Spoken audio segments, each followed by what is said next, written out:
Hello students, welcome back. As today we will talk about the Mendel's laws, okay? And here we know that already Gregor Johann Mendel have done some experiments, and in that we have seen monohybrid cross as well as dihybrid cross and also dihybrid cross. Now let's talk about the how Mendel got successful, and also how he has maintained everything, and what is the method he has chosen for explanation of all those things we will talk about now.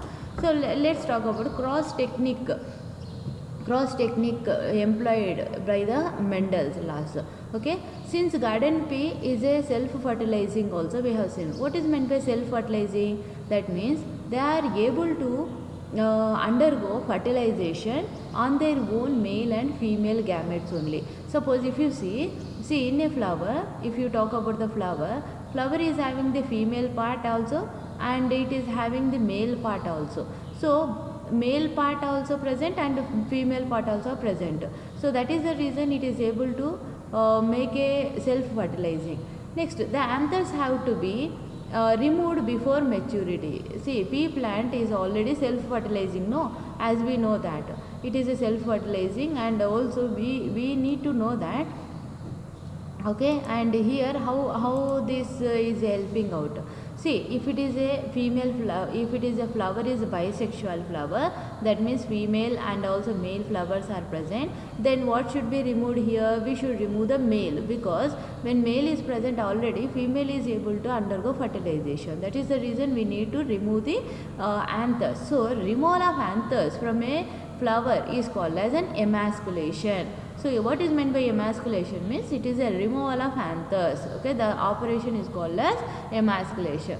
So the stigma is protected against any foreign pollen with the help of a bag. So what we are doing, only female part is present, stigma, style, ovary and etc. Now we need to cover this with the help of the polythene bag, so that no other pollen grains will fall on this.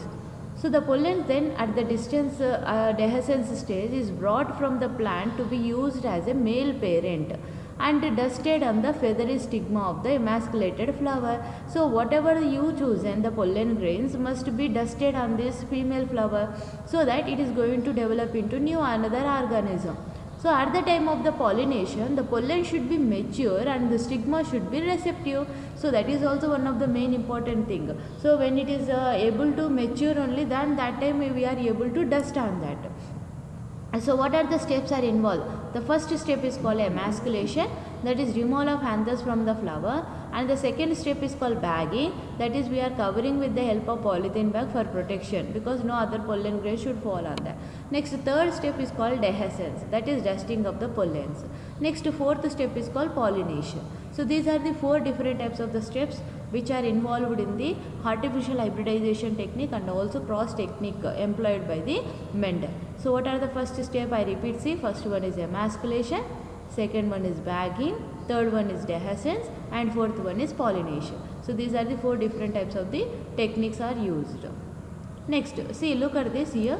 See, students, here petal and also stigma and anther and stamen, carpel, everything are present. This is a scissor, right? You can understand scissors why we are using, we are removing an anther, so that what happen, it is able to develop. So this is the female flower and it is able to develop into new organism, steps in making cross peen. Okay, next what are the traits are utilized by the Mendel? Traits chosen by the Mendel, there are 7 traits which Mendel has chosen. They are as follows. Now we will see what are the traits. Traits means characteristics. Now law of dominance and also law of segregation, law of independent assortment are the 3 different types of the laws. Law of dominance means in the first generation whoever dominant, they are able to express. Law of segregation, so who are able to separate their character, they are separating. Law of independent assortment, in this cross, we can see all of them have the chance of getting expressing in their generations. Understood? Dominance, segregation means separation, independent assortment means they are able to express themselves. I hope you are following, students, right? Okay. Now Mendel performed experiments in 3 stages. What are those 3 stages?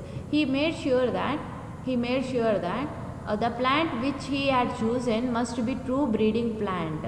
So it must be true, because if it is a false or other, if it is expressing other characters, then it will be a problem, by letting the plant to undergo self fertilization. So this is what the true breeding technique.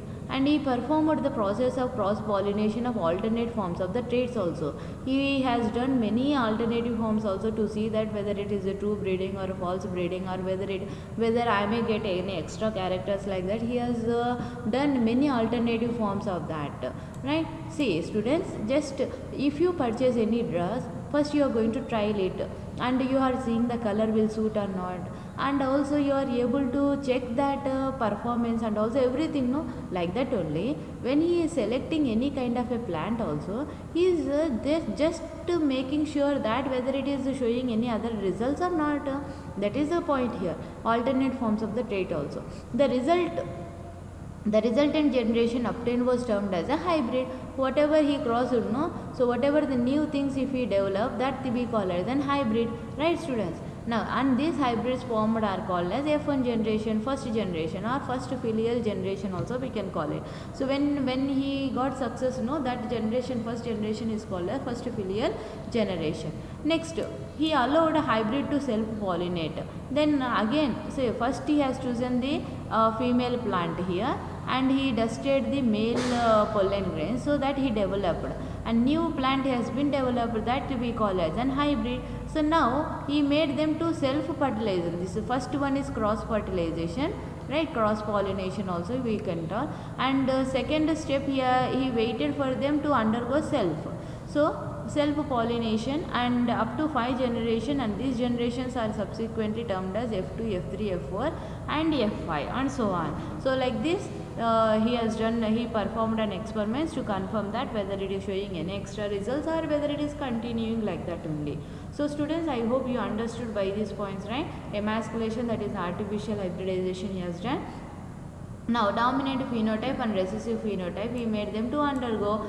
So then what happens, you look at this predictions. What are the predictions actually? So these are the predictions when he crossing the small p and also capital P. Like this he has got the eggs and eggs of this, like this different varieties of the flowers also he got it. So results of the Mendel's laws also, right students? What are the results of the Mendel's laws? As you can see here, okay, as you can see here, results of the Mendel's experiments. When the self pollination was made and F1 generation was obtained, okay, and it was found that the resultant generation would express only one of the trait and not the other. So he found that F1 generation he has done, no, F1 generation when he crossed, no, the resultant expression was so much that then the trait which is being expressed is called as a dominant. So in the F1 generation, whoever expressed, no, suppose for example red flowers and also white flower you crossed, okay, for example I am telling only red flowers are appeared, then you are telling that red is the dominant, whereas the one which is not expressed is called as a recessive. Who did not express here? White flowers did not express, that is called as a recessive, and red is called as a dominant here. Next, in the F1 generation obtained by the self pollination, the dominant and the recessive traits obtained were in the ratio of 3:1, that is 75% of the offsprings which appeared in F2 generation as a dominant trait. Later on, red and red again he made them to self-pollinate, no? Then in the next generation, so what happened, you know, that 75% means three generations, 75% of them are showing the dominant characters, and the remaining 25% of them are showing the recessive characters, right? So this ratio is called a 3:1 ratio, and it is also said to be known as Mendelian monohybrid cross. That is what we have seen in the previous classes, that monohybrid ratio, students. I hope you understood, right, by this, right? Results of the Mendel's, how he has done the experiments, and also what is meant by emasculation. Emasculation means removal of the pollen grains, okay, from the selected plant, and then allowing the female plant to undergo cross fertilization, cross pollination by dusting the pollen grains, and also we call it artificial hybridization, right? Once again we see those steps, students, okay. It is important for 5 marks question actually, and also it is important for NEET also. Emasculation, bagging and dehiscence and pollination are very important steps. And how he has chosen by Caesar, by taking the Caesar he got the female pollen grains. Okay, traits he has chosen is as follows: law of dominance, law of segregation, law of independent assortment, and F1 generation and F2 generation, and what are the phenotypes has been and results of the Mendel's experiment. So this is how monohybrid cross also, if you see students, homozygous, homozygous recessive. So like this the further class will continue students. Okay, I hope you understanding. Okay, thank you ma'am.